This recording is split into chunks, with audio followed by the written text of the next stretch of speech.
நாளைக்கான வீடியோவில் என்ன நடக்குன்னு பார்க்குறதுக்கு முன்னாடி நம்ம சேனலை லைக் அண்ட் சப்ஸ்கிரைப் பண்ணிவிட்டு சப்போர்ட் பண்ணுங்கள். எபிசோடு வந்துட்டு லாஜிக்கே இல்லாமல் இருக்குது. ஸோ வீடியோவை ஸ்கிப் பண்ணாமல் கடைசி வரைக்கும் பாருங்கள். ஃபஸ்ட்டு சீனில் வந்துட்டு சந்திரசேகர் பேசிகிட்டு இருக்காங்க. அந்த சீன் தான் காமிச்சிட்ருக்காங்க. இங்கே பாருமா அனன்யா, நான் என்னதான் பிஸ்னஸில் கோடி கோடியாக சம்பாதிச்சிருந்தாலும் வாழ்க்கையில் தோத்தவன் தாம்மா. நான் ஏன் தோத்தேன், எதுக்கு தோத்தேன், இதெல்லாம் வந்துட்டு சொன்னேன்னு வச்சுக்கோமே, அது வந்துட்டு புரியாதுமா உனக்கு. அதை சொல்லவும் இப்போ நேரம் கிடையாது. நான் சொல்கிறத கேளுமா. ஒரு பொண்ணு தப்பான வழிக்கு போனால், பிள்ளைங்க தப்பு செஞ்சால் திருத்துறது அப்பாவோட கடமை. அந்த தப்பே பின்னாடி உங்கள் வாழ்க்கையை அழிச்சிரும். இப்போ இந்த தப்பு உன்னோட வாழ்க்கையை அழிச்சிடக்கூடாதுன்னு நான் சொல்கிறேன். பிடிக்காத ஒரு கல்யாணத்தை பண்ணிக்கிட்டு நீ நல்லா இருந்துட முடியுமா சொல்லு. விஸ்வாவும் அன்பரசையும் தான் லவ் பண்ணுறாங்க. அவங்க 2 பேரையும் பிரித்து நீ சந்தோஷமாக வாழ்ந்துட முடியுமா? இந்த கல்யாணம் உனக்கு வேணாமா? அப்பா சொல்கிறத கேளு அப்படின்னு சொல்ல, அப்பா அப்படின்னு சொல்லிட்டு அனன்யா ஏஞ்சி நின்றுட்டு, இங்கே பாருங்கப்பா, நான் உங்ககிட்ட இதெல்லாம் கேட்டேனா, ஒன்று கல்யாணம் நடக்கிறது விருப்பம் இருந்தால் இங்கே இருங்க, இல்லைனா போயிட்டே இருங்கப்பா. அது மட்டும் கிடையாது, எனக்கு இந்த கல்யாணம் நடந்தே ஆகணும். இல்லைனா இங்கேருந்து எனக்கு புனமாக தான் தூக்கிட்டு போவீங்க அப்படின்னு சொல்ல, சிவகாமி சொல்கிறாங்க, ஏங்க இப்பெல்லாம் பண்ணிட்டு இருக்கீங்க? அனன்யாக்கு தான் இந்த கல்யாணம் விருப்பம்னு சொல்லி தெரியும்ல, யாருங்க உங்களுக்கு அவ? அன்பரசு யார்? அவளுக்காக எதுக்கு இப்பெல்லாம் பண்ணிட்டு இருக்கீங்க அப்படின்னு சொல்ல, அன்பரசே எனக்கு பொண்ணு மாதிரி தான். இவளுக்கு நான் எப்படி செய்ய வேண்டிய கடமைகள் இருக்கோ அது மாதிரி அவளுக்கு செஞ்சு முடிக்கிற கடமைகள் ரொம்ப இருக்குது அப்படின்னு சொல்ல, அதெல்லாம் உங்களோட பர்சனல், தனியாக போய் பார்த்துக்கோங்க. இது என் பொண்ணோட கல்யாணம், இருக்குன்னு தான் இருங்க, இல்லைனா போயிட்டே இருங்க. என் பொண்ணுக்கு விஸ்வா கூட தான் கல்யாணம் நடக்கும் அப்படின்னு சொல்ல, விஸ்வா என் கழுத்தில் நீங்கள் இப்போ தாலி கெட்டி ஆகணும் அவ்வளோதான் அப்படின்னு சொல்ல, விஸ்வாக்கு என்ன பண்ணேன்னு தெரியாமல் முறைச்சிட்டே அந்த சைடு உட்காந்துட்டு இருக்காங்க. அப்போ வந்துட்டு மஞ்சு சொல்கிறாங்க, அன்பு இப்போ என்ன அன்பு பண்ணுறது, நல்ல வேலைக்கு எப்படியாவது சந்திரசேகர் சார் கல்யாணத்தை நிறுத்திடுவாங்கன்னு இருந்த கடைசி நம்பிக்கையும் போயிடுச்சே அப்படின்னு சொல்லிக்கிட்டு இருக்க, எல்லா கடவுள் விதிப்படி நடக்கட்டும் மஞ்சு அப்படின்னு சொல்லிடுறாங்க. அடுத்து வந்துட்டு அந்த சைடு தாத்தாவை காமிக்கிறாங்க.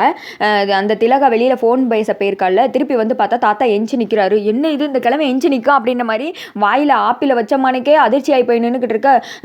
என்னங்க ஐயா நீங்கள் எஞ்சி நின்றுட்டீங்க, உட்காருங்க உட்காருங்கன்னு சொல்ல, எஞ்சி நிற்கிறது என்ன பேசக்கூட செய்ய வேண்டிய வழி விடுறி அப்படின்னு சொல்ல, ஐயா உட்காருங்கய்யா, ஐயோ இவன் என்ன எஞ்சி நிற்கான் அப்படின்னு சொல்லிட்டு அவன் என்ன பண்ணன்னு தெரியாமல் திலகா குழப்பத்தில் இருக்க. அவர் பாட்டுக்கு எஞ்சி வெளியில் நடந்து போக பார்க்குறாரு. ஐயா ஏன் இப்படி பண்ணுறீங்க, உட்காருங்க உட்காருங்கன்னு சொல்லிட்டு திலகாவும் எவ்வளவோ உட்கார வைக்க பார்க்குறாங்க.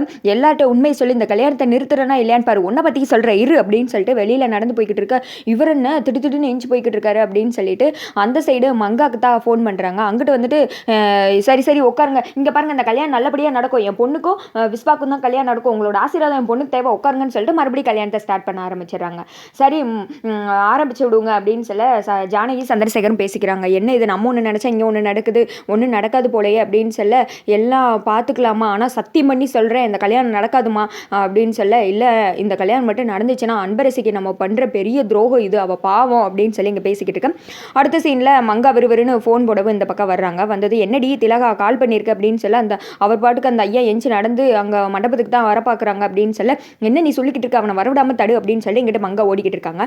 அடுத்து வந்துட்டு சிவகாமியும் இங்கிட்ட வந்து அன்பரசிங்க வா உங்கள்கிட்ட தனியாக பேசணும் அப்படின்னு சொல்லிட்டு கூட்டு போயிடுறாங்க. வெளியில் கூட்டு போயிட்டு மண்டபத்தை விட்டு வெளியில் அனுப்பிச்சி விட்றாங்க. ஸ்டேஜில் வந்துட்டு என்ன பொண்ணோட அம்மாவை பாட்டி எங்கே முகூர்த்தத்துக்கு டைம் ஆகிடுச்சு அவங்கள வர சொல்லுங்கள் அப்படின்னு சொல்லிட்டு தேடிட்டு இருக்காங்க. அடுத்து அந்த தாத்தா வந்துட்டு மாடிப்படியில் ஏறி மண்டபத்துக்கிட்ட போக பார்க்குறாங்க. அப்போ வந்துட்டு சிவகாமியோட அம்மா இருக்காங்களா மங்கா, அவங்க வந்துடுறாங்க. கிழவா என்ன மாரி நீ போயிடுவியா வா அப்படின்னு சொல்லி விர்ரி அப்படின்னு சொல்லிட்டு தாத்தாவும் எவ்வளவோ ஓட ட்ரை பண்ணுறாரு. ஆனால் அவரால் முடியல.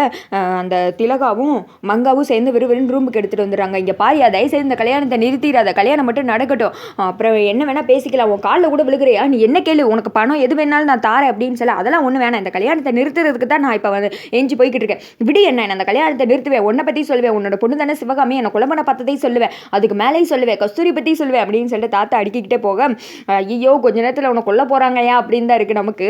அடுத்து வந்துட்டு இங்கே பாரியா என்னத்தையும் மீறி இங்கேருந்து போயிடுவேன் அப்படின்னு சொல்லிட்டு தாத்தா ஓட ட்ரை பண்ணுறாரு. அப்போ கதவை திறந்து வெளியில் போக பார்த்தா சிவகாமி வந்து நின்றுட்டு இருக்காங்க. கட்டையை கொண்டு ஒரு அடி அடித்து உள்ளே தூக்கி போட்டு தாத்தாவை வெளுன்னு வெளுக்காங்க. அவர் அதை மீறி போக பார்க்க மங்கா எடுத்து கத்தி எடுத்து குத்திடுறாங்க. ஏன் பேத்தி கல்யாணத்தை நிறுத்த பார்க்குறியா, சொல்லு நீ நிறுத்திடுவியா அப்படின்னு சொல்ல, தாத்தா அதிர்ச்சியாக போய் நிற்க. தாத்தாக்கு மேலே சிவகாமி ஐயோ அம்மா கொன்னுட்டையே அப்படின்ற மாதிரி அதிர்ச்சியாக போய் நின்றுக்கிட்டு இருக்காங்க. அந்த சைடு ஸ்டேஜில் என்ன இது அன்புவை காணும் அப்படின்னு சொல்லி சாணையும் சந்திரசேகர் தேடிட்டு இருக்காங்க. அங்கே வெளியில் வந்துட்டு மஞ்சுவும் அன்பரசையும் மண்டபத்தை விட்டு ரோட்டில் நடந்து போய்கிட்டு இருக்கிற மாதிரி காமிச்சிட்டு இருக்காங்க. இங்கிட்டு வந்துட்டு அனன்யா ஐயோ கடைசி நேரத்தில் அந்த அம்மாவும் பாட்டி எங்கேயாவது போய் தொலைவாங்க, எங்கே போனாங்கன்னு தெரியலே அப்படின்னு நினச்சிக்கிட்டு இருக்க. பத்மா வேற ஐயோ இப்போ இவங்க காணா போயிட்டாங்களா, ஐயோ எப்படியா இந்த கல்யாணத்தை நடத்தி முடிச்சு நம்ம பந்தயத்தில் ஜெயிச்சிடலான்னு பார்த்தா விட மாட்டாங்க போலே அப்படின்னு சொல்லிட்டு அந்த சைடு தேடிக்கிட்டு இருக்க. கௌசல்யா அவங்க 2 பேரையும் தேடி இந்த பக்கம் வந்துட்டு இருக்காங்க.